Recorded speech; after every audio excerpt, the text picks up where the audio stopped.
Нөхөр өрчгөн чиглэлийн холбогдлолтой нэгэн таатай мэдээлэлээр студид ярилцахаар зочин урьлаа. Ингээд бидний урилгаар Юнимед эмнэлгийн өр шилжүүлэн суулгах төвийн захирал анагаах ухааны доктор Хадбаатар иржээ. За танд Нямгаргийн өглөөний мэнд хүргэе. Баярлалаа. Та бүхэн ч гэсэн өглөөний мэнд хүргэе. Баярлалаа. За энэ жил бол Юнимед эмнэлгийн 20 жилийн тохиож байгаа юм. За харин өр шилжүүлэн суулгах төвийг бол үзэгчд маань 2012 оноос хойш үйл ажиллагаа явуулж байгаа гэдгээр нь мэдэх бах. Ойн хүрээндээ бас олон нийт дотроос ард ирэг дундаас энэ өр шилжүүлэн суулгах ажилбарыг бас үнэлбэргүй хийхээр сонгох энэ үйл явцын тухай мэдээлэл хэдийн тарсан бах. Хоёлаа энэ талаар яриагаа эхлэе. Тийм ээ. Тэгэхээр Unimed International эмнэлэг маань байгуулагдаад тэгэхээр энэ жил 20 жилийн ойг угтаад бид өхөн бол нэг хосыг өргөдлөөр шаналж байгаа нэг хосыг сонгон авч өргөдөлбөрөө энэ өр шилжүүлэн суулгах ажилбарт хамруулахаар уралдаан зарлаад байгаа. Ганцхан нэг хос биш бас 2 3 дугаар байранд орсон хосуудыг ч гэсэн 50% хөнгөлөхөөр энэ уралдааныг өшөө өргөжүүлээд зарлаж байгаа. За яг уралдааны тухай дэлгэрэнгүй мэдээлэл хэдийн хүртэл үргэлжлэх вэ шалгаруулалт нь. За бас үүнд хамрагдахыг хүссэн хүмүүс яаж бас бүртгүүлж оролцох боломжтой юм бол? Бид бол энэ 4 сарын 15-наас зарлаад 5 сарын 15 хүртэл гэж цаатлын хугацааг тавьж байсан. Гэтэл энэ гаднаас ирж байгаа захыг харахад хөдөө орон нутгаас их цөөхөн байсан учраас энэ хугацааг сунгаад 6 сарын 20-ны 17 цаг хүртэл хөдөө орон нутгийнхаа иргэдийг энд хамруулах зорилгоор энэ хугацааг сунгасан байж байгаа. Тийм учраас хөдөө орон нутгийн ард иргэд маань өөрийнхөө өвчний түүхийг, амьдралын боломжийг за тэгээд өөр ямар боломж байгаа талаар өөрсдөө саналыг бичээд наашаа манай эмнэлгийн хаяг руу явуулах бүрэн боломжтой. За тэгэхээр бас тэр ирүүлсэн захидлуудаас хүмүүсийн мэдээлэл дотроос шүүж шалгаруулах нь шүү дээ.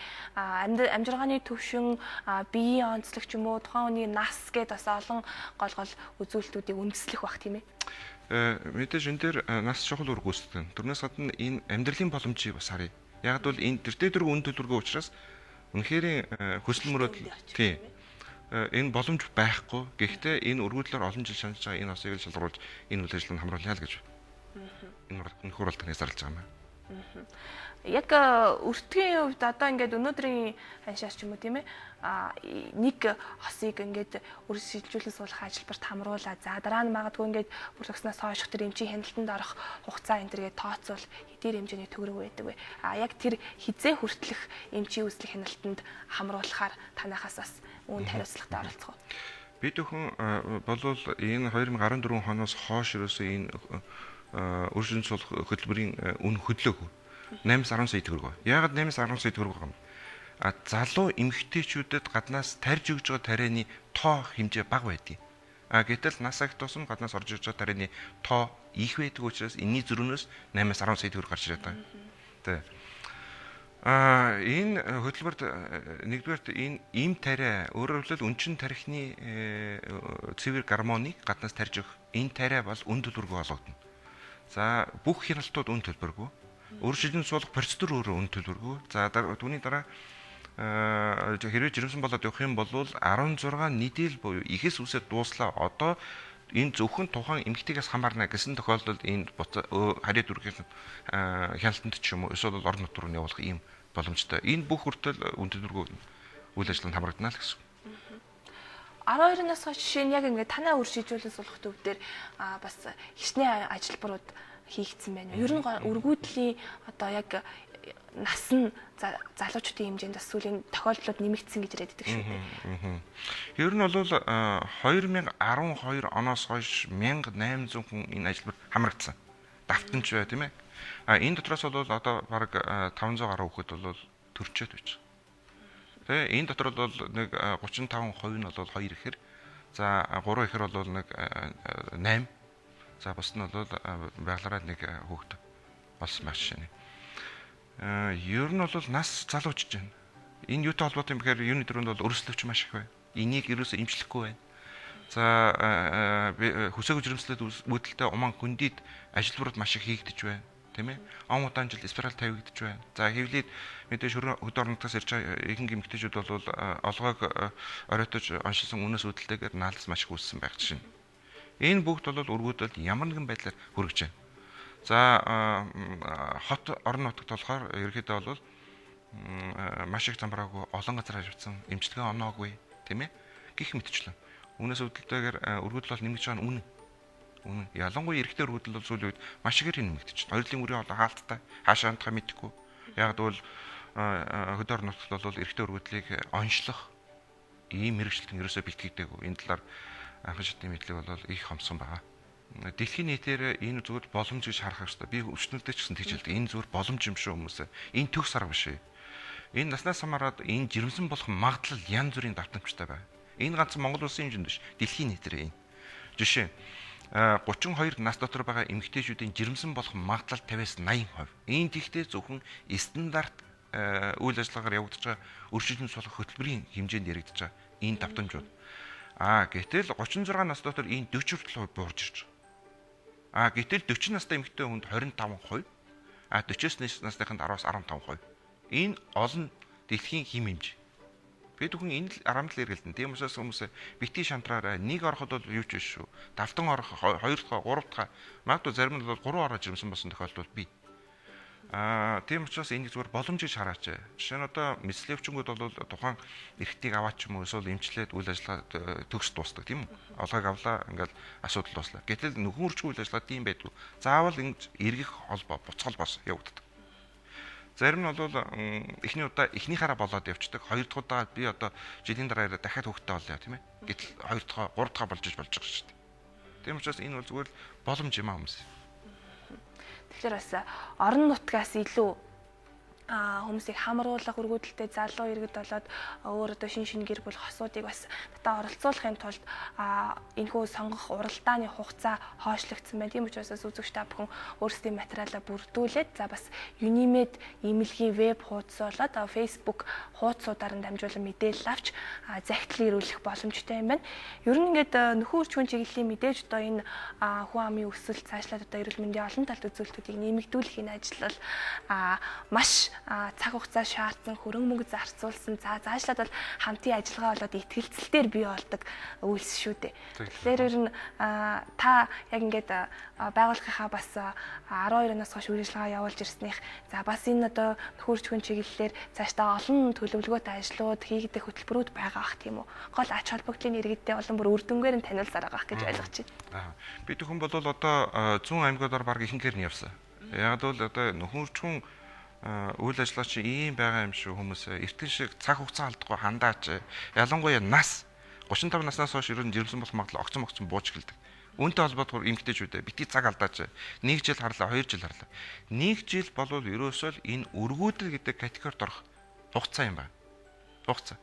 Тэрэн дээрээс нэмэгдээд 35 нас гэж зааг тавиад өгч гэсэн. 35 наснаас хойш жирэмсэн болох магадлал угаасаа байглаараа багасдаг юм шүү хүмүүсээ.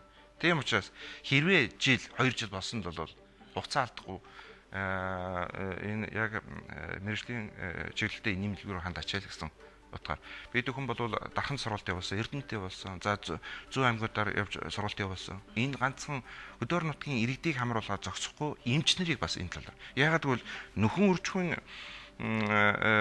үржихийн эмч гэдэг маань ганцхан эмэгтэйчүүдийн эмч биш юм аа. Энэ бол ерөөсөө дотоод шүүрлийн эмч, энэ генетикийн эмч, энэ бол одоо жирэмсний ихэнх үеийг хянах эмч гэх юм мэдчихлээ. Энэ бүх багцлаад бүх юмыг ингэж харж анзаардаг учраас энэ дээр бол үнэхээр иргэдэд эмч нарт мэдээлэл өгөх зорилгоор бид бүхэн энэ шатралтаа сургалтуудыг жил болгон явуулж байгаа. Одоо ирэх 6 сард бид бүхэн Төв аймаг Дундгов Дорногов Өмнө говь 9-10 сараас болохоор баруун аймагуд руу чиглэх ийм сургалтыг зохион байгуулъя л гэж шийдэж байгаа. Яг энэ удаагийн шалгаруулалт бол 6 сарын 21 хүртэл материалаа хүлээж аваад за цаашлаад бас хүмүүсээс хосоо сонгосны дараа яг ажилбар маань залгуулад эхлэх үү. Яг ингээд үр шилжүүлэн суулгах ажилбар ямар хугацаанд бас хийж дуустах юм бэ? Үр шилжүүлэн суулгах ажилбар маань яг өөрийнх нь процедур бол ерөөсөө 21 хоног дотор хийгдэл дуустав. Энээс хойш яах вэ? Энэ хүн жирэмсэн болж үгүй юу гэдгийг хүлээх хэрэгтэй. Хэрвээ жирэмсэн болсон байгаа тохиолдолд энийг заавал баталгаажуулах хэрэгтэй. Тийм ээ? Баталгаажуулсны дараа хяналтанд авах хэрэгтэй. Хяналтын дараа ихс үүслэл ураг бөгөөд ихсийн тусаан хэмжээнд ургийг дэмжих, за өөр ихийг дэмжих, тийм ээ? Сэтгэл санааны наа чин зүгээрээ ийм хоол идээрээ, ийм витамин идээрээ, ингэж хяналтанд ирээрээ гэдэг ч юм уу. Гэх мэтчлэн энэ ойролцоогоор бол хяналтын хугацаа 2 сар үргэлжилдэг. Нийтдээ ингээд 3 сар, 4 сар зарим. Ялангуяа 2 хэрэвтэр бол бид нар 16 нийтэл буюу 4 сараас нааш энэ хүнийг тийм ээ тавьж явуулдаг. Гэтэл нэг юм уу анхаарал татгааргүй байглаараа босонтой ялгаа байхгүй ийм хүүхдэд хийж байгаа энэ хүмүүсийг голцоо 12 нийтэл. Яагаад 12 нийтэл юм бэ гэхээр энэ хугацаанд ихэс үүсээд үйл ажиллагаагаа бие дааж явуулаад дуусах хугацаа. Эхлэх хугацаа өөрөөр хэлбэл. Тэрнээс хойш бол бүх үйл ажиллагааг ихэс үүртээр авдаг. Гэтэл энийг ихэс үүсэж дуусах хүртэл хугацаанд гаднаас давраа дэмжиж байгаа. Эрэгтэйчүүдийн өргүүдлийн тал дээр бас ялангуяа залуучдын дунд ч юм уу түгээмэл яг үнэн зөв ойлголт төдийлөн хэлбэг байдаггүй шүү дээ. Магадгүй эмчдэр очиод онцлуулах тохиолдолд тэр заамун цаашлаад эмчилгээний хувьд ч тэр энэ тал дээр бас чиглэсэн сургалт зөвлөмжүүдийг өгдөг бах хөтөлбөрүүд дамжиж хэрэгждэг баг. Тэгэхээр сүүлийн үед бол эрэгтэй өргүүд бол маш их ихсэж байгаа. Ялангуяа залуучуудын хувьд. Энэ залуучууд нь бэлгийн замын халдвар төвчин аваад нөгөөгөө төгс хэмжлүүлэхгүй хоёр талын үрийн хоолой хаагдсан байх жишээ нь. Энэ бол зөвхөн үр шилжүүлэн суулгах гаргаар л жирэмсэн болох боломжтой өөр ямар ч боломж байхгүй. Өнөөдрийн нөхцөл Монгол улсын хэмжээнд. Гэтэл бос орнд яадаг вэ гэхээр энд хоёр талын үрийн хоолойг залгах хэмжлэгээ тийм ээ. Гих хэмжлэг хийгддэг. Гэтэл Монгол улсын хэмжээнд энэ боломжгүй байгаа. 20 жил шинэ боломжгүй болов гэ. Энэ хүмүүс бол зөвхөн үр шилжүүлэн суулгах гаргаар л жирэмсэн болох боломжтой. Тийм учраас үнэхээр уучраа олохгүй байгаа эрэгтэйчүүд энэ залуучууд манай эмнэлгээр хандаачаа гэж би бас хэлэх гээд байна. Яг гэвэл хүүхэд бий болох маань ганцхан эмэгтэйгээс бас эрэгтэйгээс хамаардаг учраас. За нөгөө талаараа мэдээж эрэгтэй өргүүдлэр занимаалдж байгаа энэ эмч нарт бид бүхэн бол сургууль семинар зохион байгуулсан. Хэрхэн яаж онцлох вэ? За эмчилгээ ямар алдаа гараад байна, тийм ээ? Хаашаа хинлүү хандуулах уу гэх мэтчлээ. Тийм учраас ойрын үед бол эрэгтэй өргүүдлийн онцлогоо бас тодорхой төвшөнд гарах байхаа л гэж бодож байна. Өвдөө сайжрах байх тийм ээ.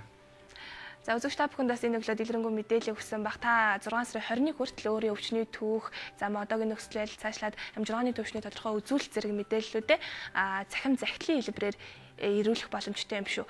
Юнимед имэлгийн цахим хуудас болоод Facebook хуудасуудаар дэлгэрэнгүй мэдээллийг аваарай.